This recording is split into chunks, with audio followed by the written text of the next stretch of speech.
Welcome students. Let us start with the third chapter of economics, class 10th. That is money and credit. Money is an interesting thing to know about it. So CBSE में according to NCERT it is important for students to know about money and its circulation around Indian economy.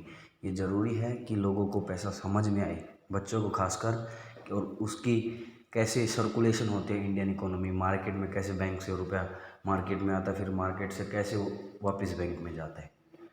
ठीक है, तो इसीलिए NCERT ने इस chapter को important समझा है। और money and credit we have to study in economics. So first start with the notes for the teacher, which is important for students also. Money is a fascinating subject and full of curiosities.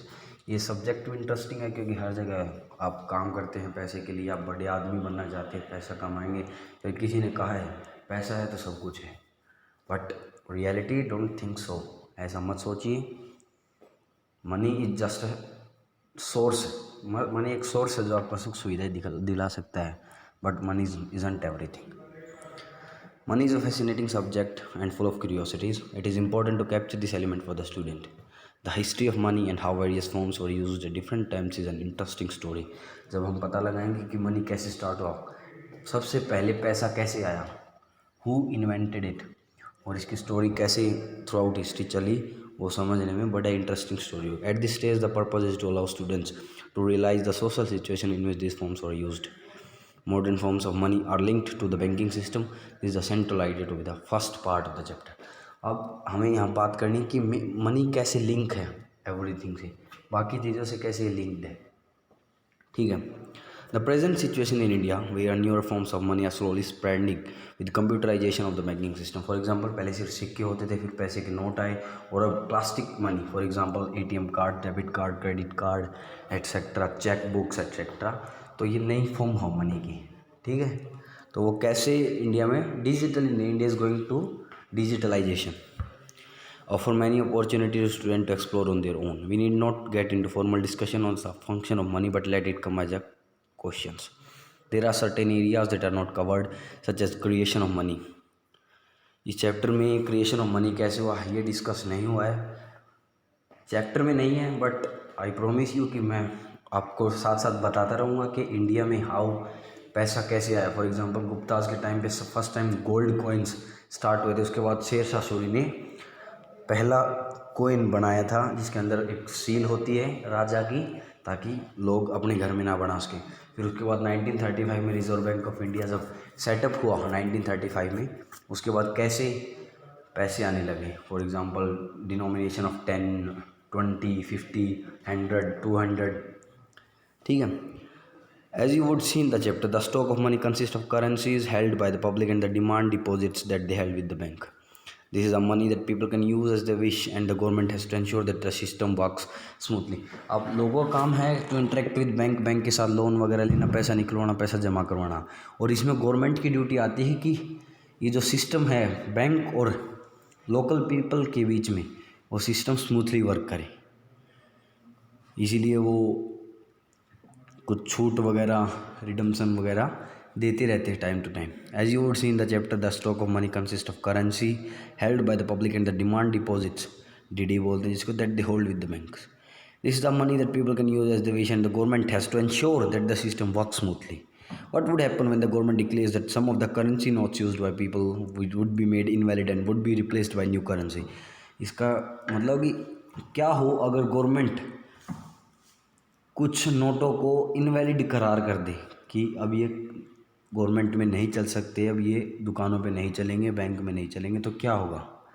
In India during November 2016 currency notes in the denomination of ₹500 and 1000 were declared invalid. जैसा कि नवंबर 2016 में हुआ था, जब प्रधानमंत्री नरेंद्र मोदी ने 8 नवंबर 2016 को ₹500 और 1000 के नोटों को बंद कर दिया था, जिसको डिमोनेटाइजेशन इंग्लिश में और नोटबंदी हिंदी में बोलते हैं।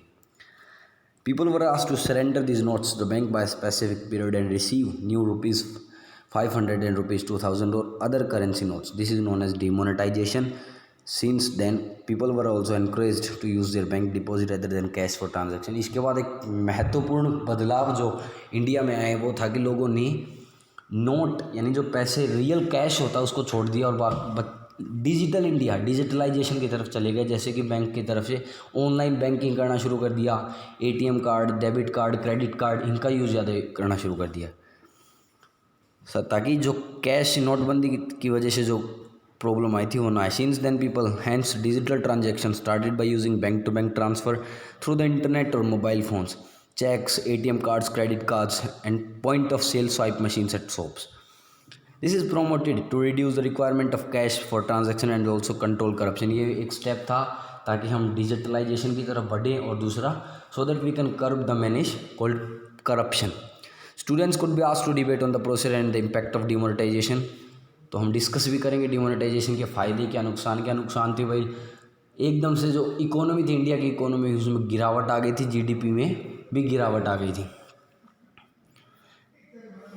They can also discuss the transactions which are legal and why it is also important to intimate students the different types of plastic cards are used in the place of transaction.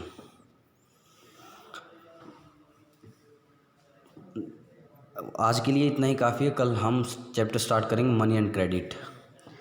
और before going मैं आपको कुछ facts बताना चाहता हूँ कि नवंबर 8, 2016 को जो डिमोनेटाइजेशन होता है वो इंडिया में पहला नहीं बल्कि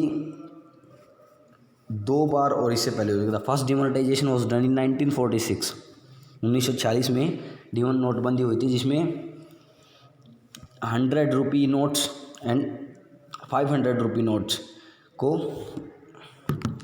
बंद कर दिया गया था। The second demonetisation was done in January 1978 through which currency notes of the higher denomination of 1000, 5000, 10,000 were demonetized. 1946 में तो 100 और 500 के नोटों को बंद किया गया था, और 1978 में 1000, 5000 और 10,000 के नोटों को बंद कर दिया गया था। और नवंबर 8, 2016 को वो थी तीसरी डिमोनेटाइजेशन, जिसमें 500 और 1000 के नोटों को बंद किया गया और 200 के नए नोट्स और 2000 और 200 के नए नोट्स इंट्रोड्यूस किए गए। इसके साथ कुछ और फैक्ट्स भी हम कल पढ़ेंगे। With this I sign out. Thank you.